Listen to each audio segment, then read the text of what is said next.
The mountains around Bridgeport have a way of swallowing sound. Not muting it, swallowing it whole, until even the crunch of boots on snow feels too loud, too sharp, too exposed.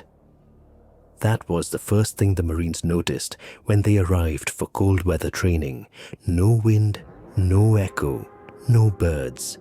Just the long white valleys stretching out beneath them, silent as if the world was holding its breath.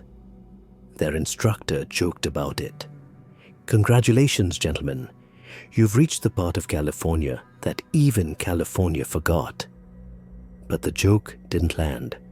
Most of the men felt the same strange pressure in the air, like the mountains were staring back. They unloaded gear fast, moving with the kind of rhythm only training builds. Tarps were set, ropes tied, rifles checked, perimeter lines marked. Everything by the book, but the tarps were the first thing to feel wrong. They were flapping before any wind existed. A slow, steady motion, as if something was brushing against them, lifting them a few inches, letting them fall again, not random, not chaotic. A rhythm, a pattern, almost like fingers testing the material. One Marine muttered, "It's the draft between the slopes," but the slopes were still, too still. As the sun dropped behind the jagged rock walls, long shadows bled into the canyon floor. The light thinned, dimming fast. Temperature fell hard and sudden. And that's when Private Hale, while tightening a gate rope, froze mid-motion. His eyes were fixed on the cliff above them. Not at the top, but on the vertical face itself. There, clinging to the rock like a spider, was something pale, bald, human-shaped, but stretched wrong. It wasn't climbing, it wasn't sliding, it was simply holding on, sideways, its head angled toward the Marines below. Hale blinked, and the shape slipped out of view, melted into the stone or into the night. He didn't call out, he didn't breathe. Because deep down, even in that first moment, he understood one thing. They weren't alone in these mountains. By morning, the cold had settled into everything. Boots, helmets, even breath. The Marines woke with stiff joints and heavy lungs, but they moved fast. Training didn't wait. Private Hale didn't mention what he saw on the rock face. Not yet. He wasn't sure anyone would believe him anyway, but as the squad gathered their gear, something small and wrong surfaced immediately. 2 rifles were out of place, not missing, not dropped, just moved, shifted several inches away from where they had been stacked, lying at angles no Marine would ever leave a weapon in. Beside them, a pouch was half open, as if someone had tugged at it and didn't understand how the clasp worked. Corporal Ruiz knelt down, inspecting the snow. "Who was on gear watch?" he asked.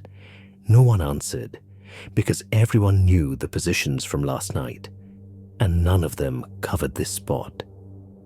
Ruiz brushed aside loose snow, expecting boot prints. But there were no footprints, only long, smooth drag marks crossing the camp, thin grooves, as if something long had been pulled or slid through the snow.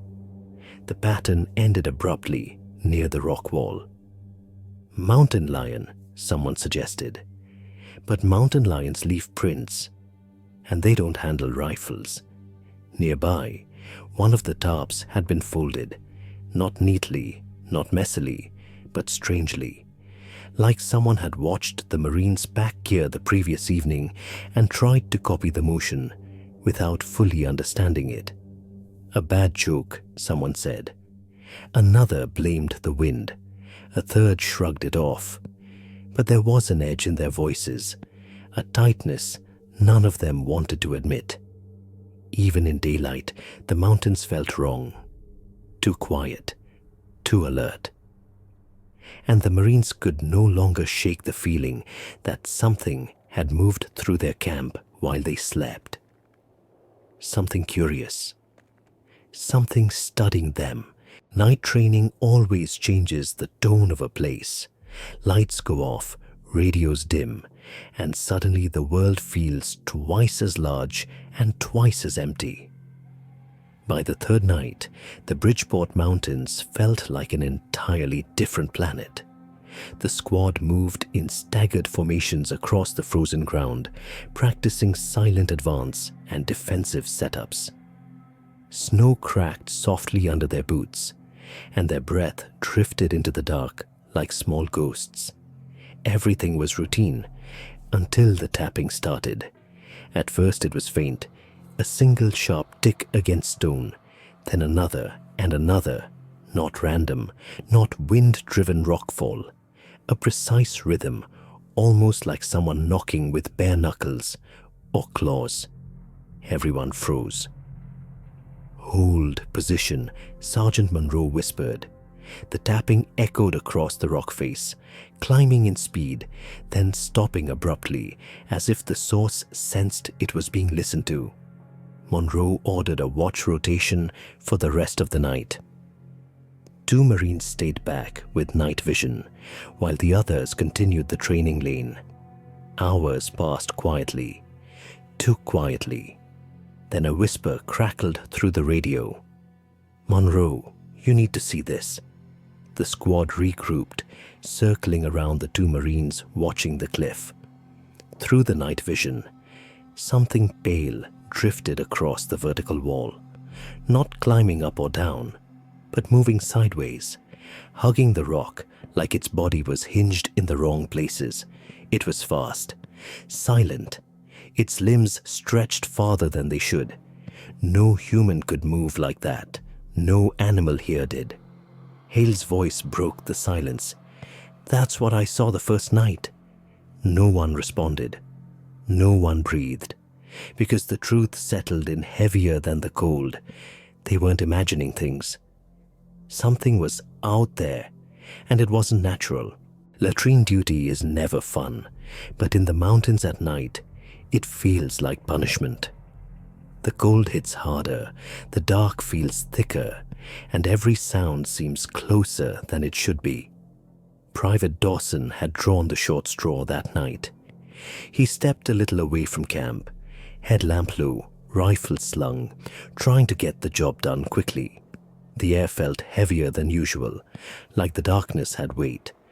Behind him, the camp glowed faintly under dim red lights. When he turned back toward the tents, he froze. Something pale was hunched over the gear pile. At first, Dawson thought it was another Marine, maybe someone checking equipment or reorganizing packs. But the shape was wrong. The back was arched too high, the shoulders too narrow, the limbs too long. Dawson's breath hitched. As if sensing him, the creature shifted. Slowly, shockingly slow, it rose to its full height.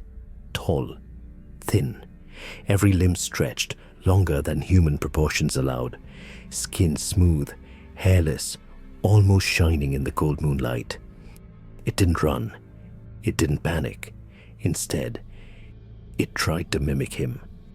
The thing tilted its head, lifting its shoulders, bending its arms in an awkward attempt to copy Dawson's posture, like a child trying to mirror a teacher without understanding the movement.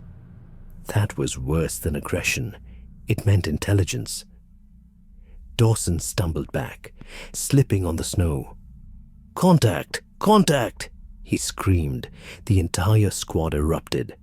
Rifles snapped up. Lights cut through the dark. Marines took positions around the camp. But the creature didn't charge. It didn't flee on 2 legs. It simply coiled backward and shot upward, scaling the vertical cliff face in complete silence, disappearing into the black rock like it belonged there. Marines stared after it, stunned. No animal moved like that. No human ever could. And for the first time, every man in that canyon understood. Whatever was watching them was studying them. The Marines didn't wait until morning to report what happened. Dawson was still shaking, his voice cracking, as he described the pale figure crouched over their gear. Hale backed him up. So did the two Marines who saw something move sideways across the cliff. Command listened, then dismissed it. "Probably a deer or a cougar," the officer said through the radio. "Cold weather does strange things to perception. Continue training." A few Marines exchanged looks. Cougars don't stand upright. Cougars don't mimic posture. Cougars definitely don't move sideways across rock walls. But arguing wouldn't change anything. Orders were orders. That night, the radios began to break down. First with faint static, then full bursts of garbled noise. No weather interference, no known cause. Just a growing wall of distortion that made communication nearly useless. Then came the footsteps. Heavy, slow, deliberate. They circled the camp, just beyond the reach of their lights. Snow crunched, branches snapped, something breathed with a low, dragging rasp. The Marines tightened the perimeter, rifles raised, fingers ready. But the thing never stepped into view, just circled, studying, learning. The tension snapped when the tarp near the gear pile suddenly yanked sideways, sliding across the snow like someone had hooked it with a massive claw. Except there was someone inside it. "He's in the tarp! He's in the tarp!" a Marine shouted as the bundle thrashed violently. The squad lunged forward, pulling the Marine free. His leg was tangled, nearly crushed by the force. He screamed that something had grabbed the tarp from the outside and dragged him several feet before he even knew what was happening. Rifles lit the night. Beams cut across the snow. For a split second, they saw it. The pale creature sprinting on all fours toward the ravine. Its limbs bent at impossible angles, its speed inhuman, its body a blur against the white ground. Within seconds, it vanished into the dark valley below. The camp went silent, and every Marine finally understood. They weren't dealing with wildlife. They were being hunted. By morning, the camp felt like a crime scene. No one talked about sleep because none of them had managed more than a few minutes. The cold wasn't the problem anymore. Fear was. As they checked equipment, Corporal Ruiz stopped suddenly and ran his thumb across the side of a rifle housing. He didn't say anything at first. He didn't need to. Long, deep scratches cut into the metal, thin at the tips, wider at the base. Not from a tool, not from impact, from claws. "Mountain lion my ass," someone muttered under their breath. Every weapon showed signs of being touched, shifted, held, turned over, as if something had spent the night examining them. That evening, Monroe ordered a tighter watch rotation. 2 Marines took position behind a snow berm with night vision, scanning every inch of the camp's perimeter. Hours passed. Nothing. Then, movement. Left side of the gear pile, someone whispered. Through night vision, a pale figure crouched low, nearly blending with the snow. It lifted a rifle by the sling, holding it the way a child might hold a stick for the first time. The creature studied the weapon slowly, turning it, feeling the weight. Then it tried to mimic what it had seen Marines do.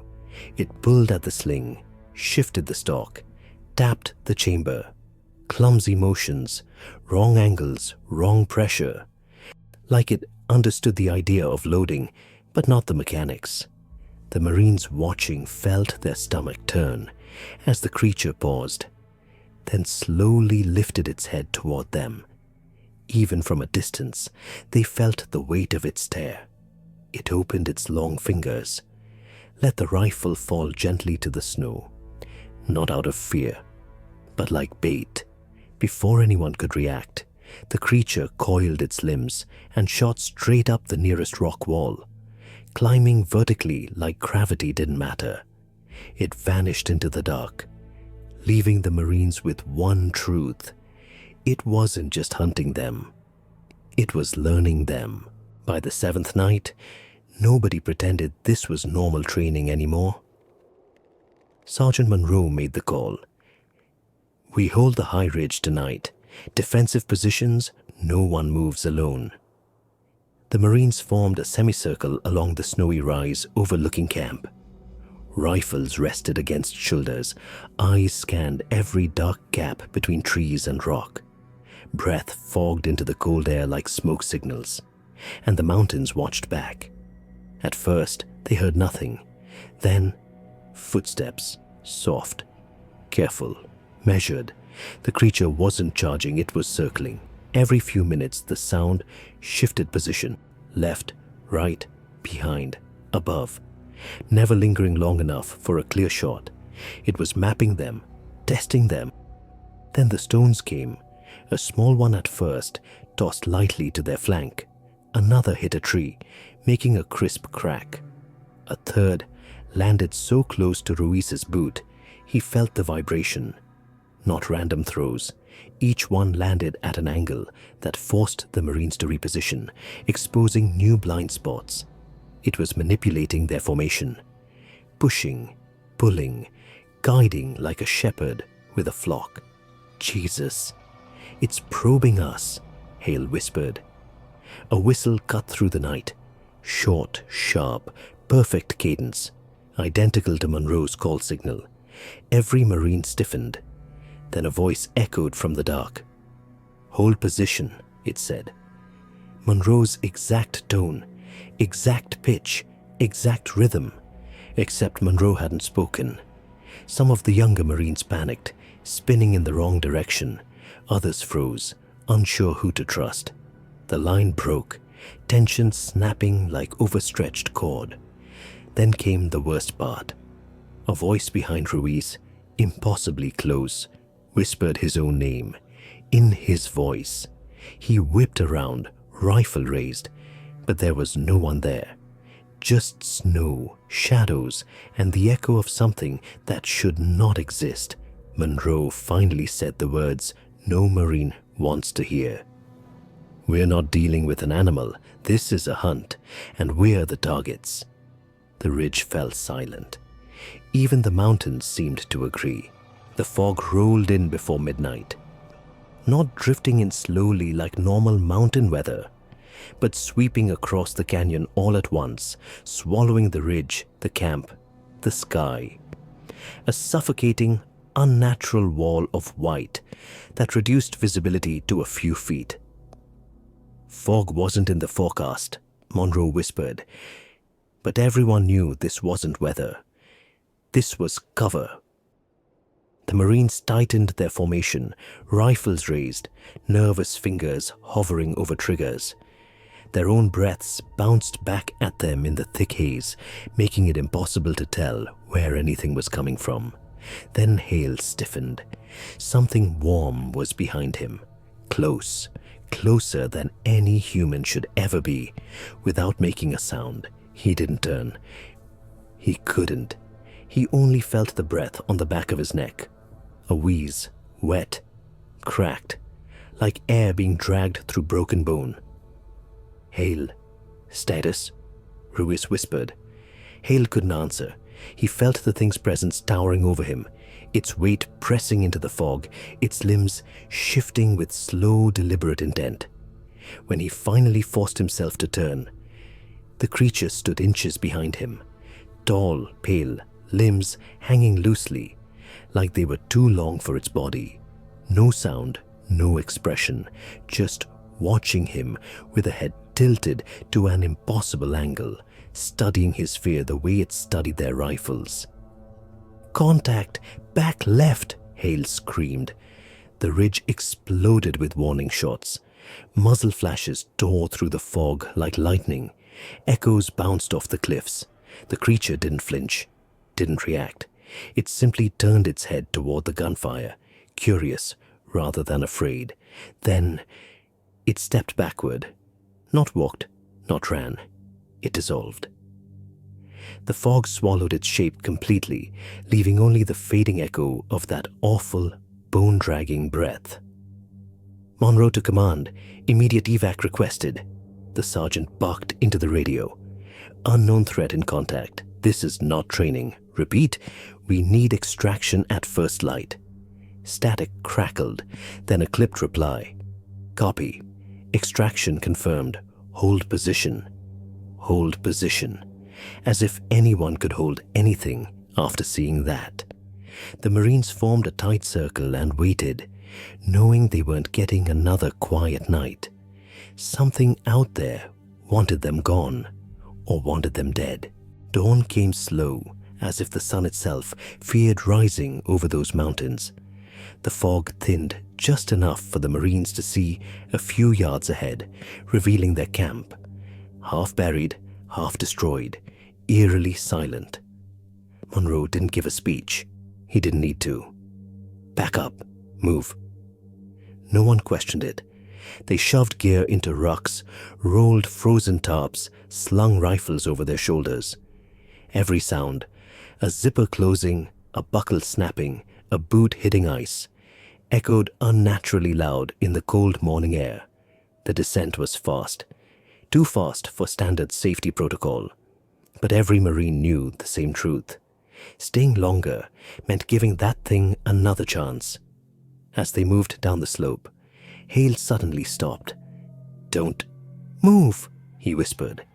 The others followed his gaze to a far rock wall, a massive vertical face glowing faintly under the weak sunrise. There it was. The creature clung sideways near the center of the cliff, body pressed flat against the rock. Perfectly still, its limbs draped like hanging wires, its skin blending with the stone, almost invisible except for its shape. Then, slowly, far too slowly, its head turned toward them.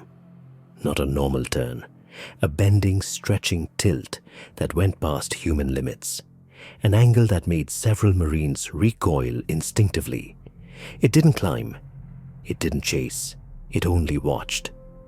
Monroe whispered, "Keep moving." And for the first time since the encounter began, not a single Marine argued.